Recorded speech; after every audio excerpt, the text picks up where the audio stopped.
8 toques aos invencíveis. Tenham uma manhã poderosa. Esta manhã é realmente especial. Eu não dormi muito bem, então vou tomar um café. Café nesta caneca para vocês. 8 toques aos invencíveis. Tenham uma manhã poderosa. E aí já senti um aumento de energia e acho que podemos continuar. O principal é não exagerar, pois isso pode acontecer. Aí é que entram em cena os óculos poderosos, que imediatamente tiram esse excesso de energia, porque às vezes realmente é demais. Beleza, brincadeiras à parte. Você pode pedir a caneca. Agora temos produtos e, com o tempo, teremos cada vez mais opções. E agora vamos falar sobre um plano muito interessante, que pode causar exatamente aquilo que acabei de mostrar. Estamos falando da sessão do Fórum de São Petersburgo, o SPIF, onde foi apresentado um relatório sobre o futuro da Federação Russa. Dugin, junto com Konstantin Malafiv, apresentou esse plano. O mais interessante é que Dugin, como já mostrei antes em fotos, participou de várias reuniões junto com Kurchinsky e Aristovich. Isso não é brincadeira. Se você não acredita, eu vou fazer uma gravação separada, um relatório especial sobre isso. Então, o que foi que Malafiv nos apresentou aqui? Um relatório do Instituto Tsargrad, e esse relatório é dividido em 3 partes. A primeira parte é: se tudo continuar como está, ou seja, é preciso entender, esse é o futuro da Rússia. Quero dizer, ele apresenta isso, e se tudo continuar como está agora, é preciso entender. A segunda opção é inercial. Se tudo continuar assim, mas houver alguma resistência das elites, dos militares ou de alguma outra parte. E a terceira, vitoriosa, positiva. O mais interessante é que no terceiro plano positivo, não sei que plano é esse, talvez ele também provoque tudo isso. Ele é representado por uma arma nuclear. Na opinião de Malafiv, se usarmos uma arma nuclear, imediatamente Kiev, Odessa, Nova York, Groenlândia e outras cidades e regiões se juntarão à Federação Russa. Essa é uma perspectiva extremamente interessante, porque pensadores muito mais globais do que os atuais nos diziam, em caso de Terceira Guerra Mundial, com o que as pessoas vão lutar? Bem, é claro, com paus e pedras. E não haverá mais nada para anexar, porque não restará nada para anexar. Tribos isoladas lutarão, como faziam antigamente. Talvez seja possível anexar alguma caverna, talvez não. Vai depender da sorte. Não há mamutes, não vai dar para caçá-los. E depois, em cada um dos relatórios apresentados por Malafiv, há vários pontos. Primeiro, geopolítica. Isso representa morte na guerra, colapso do país, controle externo, ideologia e política. Não é uma escolha bem-sucedida. O cenário envolve substituição do código cultural, revolução, conspiração e demografia. Trata-se da degradação social, migração substitutiva e extinção populacional. Na economia, a perda de controle sobre os recursos, ruptura das cadeias de suprimentos, perda da soberania financeira e, além disso, dependência crítica de tecnologias externas, armas biológicas e biotecnologias, inteligência artificial. Segundo Malafiev, ao preparar o relatório, os pesquisadores analisaram cada ameaça e como ela se apresentava no ano 2000, bem, aliás, de forma alguma, porque naquela época simplesmente não havia nenhuma. Não havia nem indícios, nem reivindicações uns contra os outros, territoriais, linguísticas ou religiosas, de ninguém para ninguém. Estava tudo ótimo. E em 2014, Malafiv chamou esse ano de o ano da transição da Rússia para uma fase de desenvolvimento independente. Depois disso, é feita uma previsão para o futuro, para os anos de 2036 e 2050. Nós vimos depois o que significa o ruim, que o ruim é justamente a morte na guerra. A Rússia perde a guerra, o confronto com o Ocidente, e em 2050 ocorre a colonização da Rússia. No cenário positivo, a Rússia ganha uma imagem clara, vence a guerra ideológica e armas nucleares são usadas. Aparentemente, a ideologia prevê o uso de armas nucleares SOS, como dizem os espanhóis, de um jeito ou de outro, armas nucleares são usadas, e imediatamente toda a ideologia se torna clara e compreensível. E o mais importante, luminosa. A Rússia anexa Kiev, Odessa e Kharkov, e a União Europeia se desfaz. Sinceramente, não entendi o motivo disso. Aparentemente, esses tais centros de tomada de decisão são destruídos, ou algo assim, não está muito detalhado como exatamente as armas nucleares são usadas, contra quem, contra o que acontece depois disso. Por algum motivo, não há retaliação, embora vários países tenham capacidade de retaliação, e não são poucos países. Também tem armas nucleares, mas na opinião de Malafiv, se você usou armas nucleares, venceu a guerra ideológica, e imediatamente se torna um cara legal. Está entendido. No cenário inercial, a Rússia enfrenta a hegemonia americana e chinesa. Além disso, Malafiv falou sobre as possíveis ações da Rússia e do adversário. Ele mencionou o aumento do potencial nuclear, o patriotismo como modo de vida, possíveis ações da Rússia, a doutrina da civilização soberana, Moscou, Terceira Roma. Isso é muito interessante. Moscou, Terceira Roma... Bem, aqui já começa a cheirar a encrenca. E entre as ações do inimigo, ele listou a demonização e desmilitarização da Rússia, um acordo com a China contra a Rússia, o pacifismo do Ocidente, guerra informacional e psicológica. Por que o pacifismo do Ocidente é ruim? E, em geral, por que o pacifismo, ou seja, a rejeição da guerra, é ruim? Sinceramente, eu não entendo. Guerra é sempre ruim. Quem quer guerra, bem, que lute. Mas, no geral, todas as pessoas sempre quiseram viver em paz. E não é à toa que os chineses têm aquela maldição, que você viva em tempos de mudanças. Pois é, vamos desejar isso ao Malafiv. Para um oligarca, sinceramente, tanto faz se é época de mudanças, estabilidade ou inércia. Tudo é igual. Época, tanto faz para ele. Depois, para enfrentar essas ameaças, segundo ele, é preciso desocidentalizar, nacionalizar as elites e adotar a autocracia. Dugin, por algum motivo, ficou sentado em silêncio, embora antes disso, se não me engano, ele tenha dado uma entrevista para a Sobchak, na qual disse: essa internet de vocês, nós não precisamos da sua internet. Não precisamos mesmo. E a internet, segundo Dugin, deve ser concedida apenas àqueles que se destacaram no serviço à pátria. E ainda assim de forma racionada. Bom, sei lá, conquistou Kiev, ganhou 3 megabytes para baixar alguns arquivos. Conquistou Nova York, aí você já recebe 5 megabytes e pelo visto por aí vai. Conceito estranho. Visão estranha, talvez eu esteja errado, mas tudo isso parece extremamente esquisito. E eu diria, até usando palavras ocidentalizadas, que é cringe. É isso. Eu não vou ser desocidentalizado num futuro próximo, mas isso soa muito estranho. Escrevam nos comentários o que vocês acham sobre isso. Se há alguma lógica nisso, se não há lógica nenhuma. Mas na minha, sinceramente, visão de mundo, compreensão do mundo, consciência do mundo, se você usar armas nucleares, nada de bom, nenhuma conquista, nada vai acontecer, todo mundo ataca todo mundo. Aí começa essa tal guerra nuclear. E é isso. E aí quem sobrevive? Já são tribos separadas lá, mas podem ser alguns Ogovich, sei lá. E por aí vai, e por aí vai. Tudo como nos filmes, não vai ter mais superimpérios, nem hegemonias. De novo, posso estar errado. Beleza, vamos continuar. Enquanto esse tal de Malafiv fala sobre o uso de armas nucleares, de repente na Europa começaram a falar sobre paz. Aparentemente, sobre a adoção de uma visão de mundo pacifista. E o pacifismo pacifista talvez esteja se tornando um dos cenários de desenvolvimento da sociedade europeia. Alemanha, França e Grã-Bretanha estão preparando um plano de negociações com Putin. Não sei o que Zelensky faz aqui. Parece que esqueceram de atualizar a foto. Os principais aliados europeus da Ucrânia estão preparando um plano. Funcionários nos contam que estão discutindo a possibilidade de realizar negociações com a participação de ambos os lados. E eles já levantaram esse assunto com seus colegas ucranianos. As fontes da agência falaram sob condição de anonimato. Isso é extremamente importante. O anonimato domina o mundo. As negociações mediadas pelos Estados Unidos chegaram a um impasse. Isso é realmente verdade. As tropas russas estão sofrendo cada vez mais perdas. Isso também é verdade. As tropas ucranianas também sofrem grandes perdas e a frente está praticamente parada. Isso é verdade.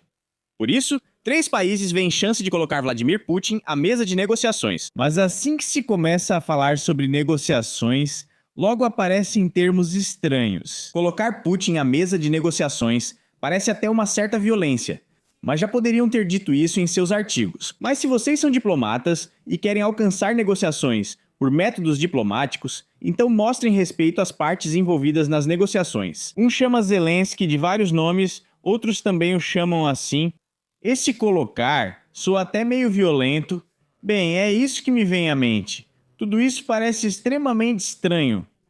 Se vocês querem negociações, então convidem diplomatas de verdade, e não com todo respeito aos trabalhadores rurais, pessoas que, desculpe a expressão, são como camponeses. Aqui isso é usado em uma conotação negativa.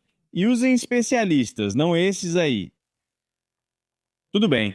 Ao iniciar as negociações agora, os aliados europeus querem evitar mais um inverno, quando a Rússia provavelmente fará ataques, intensificará contra civis e o setor de energia para minar o moral dos ucranianos. Eu comentaria assim: quem tem moral de combate entre os ucranianos são esses aí.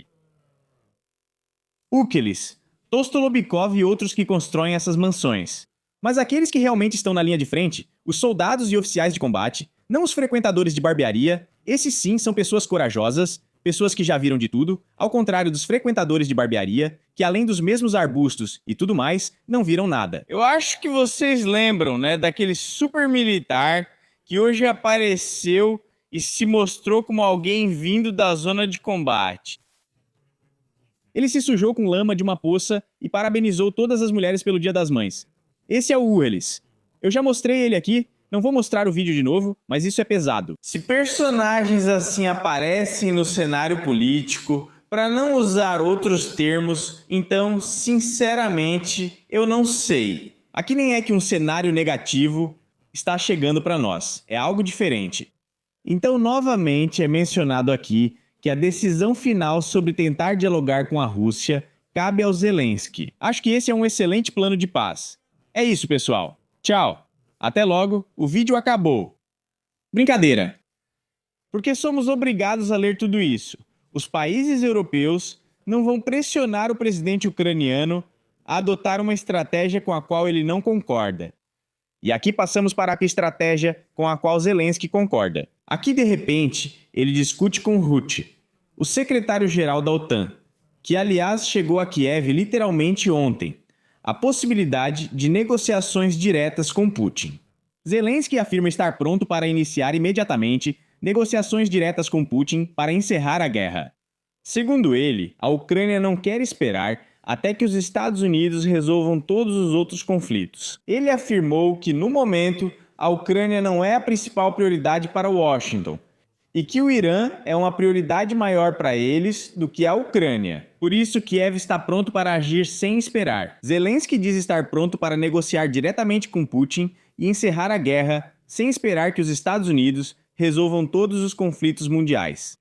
Aqui eu gostaria de perguntar ao Zelensky, quais exatamente foram os conflitos que Trump, o pombo da paz, terminou? Porque, na minha opinião, ele que os começou e eles de jeito nenhum acabam. Realmente não acabam de jeito nenhum. Os conflitos se tornaram mais numerosos do que nunca nos anos 2000 e nada de bom está acontecendo. O Irã continua em guerra, o Líbano continua em guerra, Israel, até o próprio Trump está brigando com ele porque Benjamin Netanyahu está fazendo todo tipo de coisa por lá. Por isso, é difícil dizer do que se trata, mas nada de bom está acontecendo. E novamente, bom. Encontrar-se é bom. Vamos supor que Putin concordou em se encontrar com Zelensky, embora Zelensky já tenha declarado que não quer se encontrar nem em Moscou, nem em Minsk, onde exatamente é impossível saber, mas provavelmente não é um local favorável ao Putin. É assim que as coisas estão.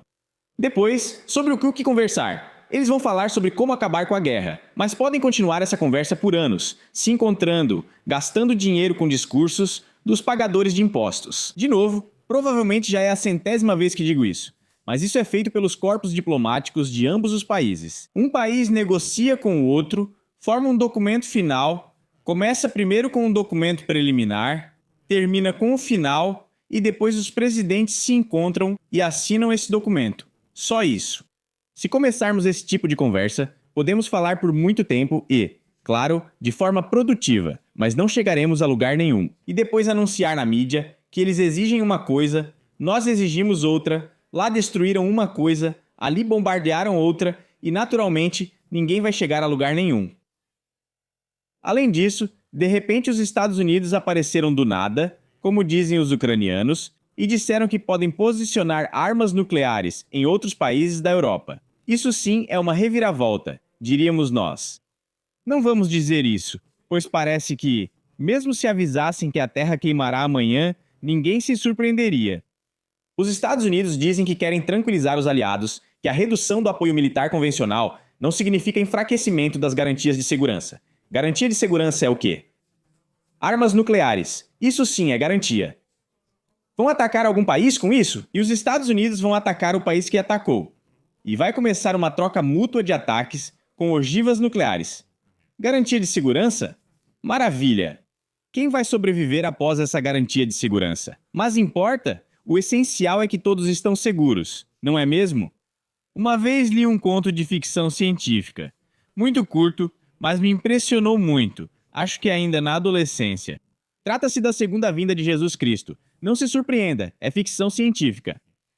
E Jesus Cristo diz que as pedras falem, ou que gritem, já não me lembro. As pedras ficam em silêncio, ele tenta uma segunda vez, mas elas continuam em silêncio. Na terceira vez, ele diz que as pedras falem. E então a massa rochosa se abre e aparece uma inscrição feita de letras e palavras entalhadas na pedra, com metal derretido que se espalhou por esses sulcos. E lá está escrito: nós estivemos aqui. E onde você estava?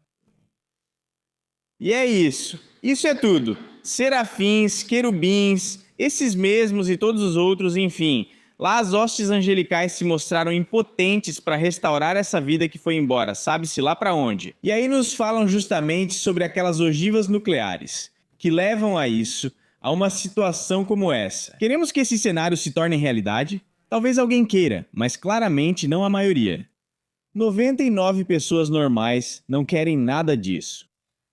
Além de todos esses bombardeios, novamente eu falei sobre o ataque de retaliação a Kiev, sobre o ataque a São Petersburgo. Recebemos informações de que a Rússia atacou com mísseis balísticos depósitos de alimentos em Dnipro. E aqui estamos realmente falando de um problema, porque foram destruídas áreas muito grandes, digamos assim, os depósitos do supermercado ATB. Agora está em risco os empregos de 50 mil pessoas. Assim como os alimentos e o abastecimento estão em risco, porque os supermercados, querendo ou não, são a base da existência da civilização moderna. Nas pequenas lojinhas, eles conseguem de algum lugar, mas algumas dessas pequenas lojas, por mais estranho que pareça, compram seus produtos nos supermercados. E se de repente acontecer alguma coisa com as cadeias logísticas desses mesmos supermercados, todos simplesmente terão problemas. Os problemas podem começar em Dnipro. Li previsões de especialistas ucranianos dizendo: vocês não têm ideia, muita coisa foi bombardeada, mostrando o pânico das pessoas. Além do fato de que dezenas de milhares de pessoas estão sem trabalho, ainda por cima os alimentos estão sumindo, além disso, também está faltando água engarrafada. No mínimo. E todos chegam à conclusão de que algo também está começando a dar errado. Ou seja, em todos os países que participam dos conflitos, lembro que são 2. Com exceção, claro, dos parceiros de um lado, dos parceiros do outro, e só. Mas o mais difícil está justamente nesses 2 países. Um tem problema com derivados de petróleo, o outro com eletricidade, infraestrutura, alimentos e assim por diante. Então é isso. E além de tudo, na maior parte da Ucrânia já foi declarado naturalmente alerta devido à ameaça de mísseis balísticos. A Rússia atacou o distrito de Dniprovsk. Bem, aqui está tudo mostrado. Então as dificuldades continuam, e a roda da violência continua girando, girando, girando. E aqui está um comentário que li hoje. Nós fazemos isso para vocês, e vocês fazem aquilo para eles. Eles, naturalmente, não ajudam em nada a paz. Vai ser ruim para uns, para outros, para terceiros, para todos. Com esses comentários, acredite, não se consegue nada. Precisamos de paz. E como já disse muitas vezes, até mesmo a paz ruim, a pior paz, a mais horrível, aquela paz desgastada que o mundo nunca viu, é melhor do que qualquer briga, mesmo a mais brilhante, que o mundo também nunca viu, mas que, claro, mais uma vez nos traz o reflexo das armas nucleares. Não precisamos de uma guerra assim, de um conflito desse tipo. E como eu acho conclusão, podemos olhar para o que esses líderes poderosos prepararam para nós. Eles prepararam muita coisa para nós aqui. E, naturalmente, devemos nos inspirar na sabedoria deles. Mas primeiro, este cidadão aqui, que não é ucraniano, vai nos contar o que aconteceu e como exatamente os esforços para alcançar a paz estão sendo distribuídos. Estamos extremamente satisfeitos com o nosso trabalho, mas, infelizmente, nosso trabalho não trouxe resultados. Não, nosso trabalho não trouxe resultados. Então vamos ouvir aqueles para quem esses resultados são claros e simples. Aqui temos, por exemplo, um estudante na...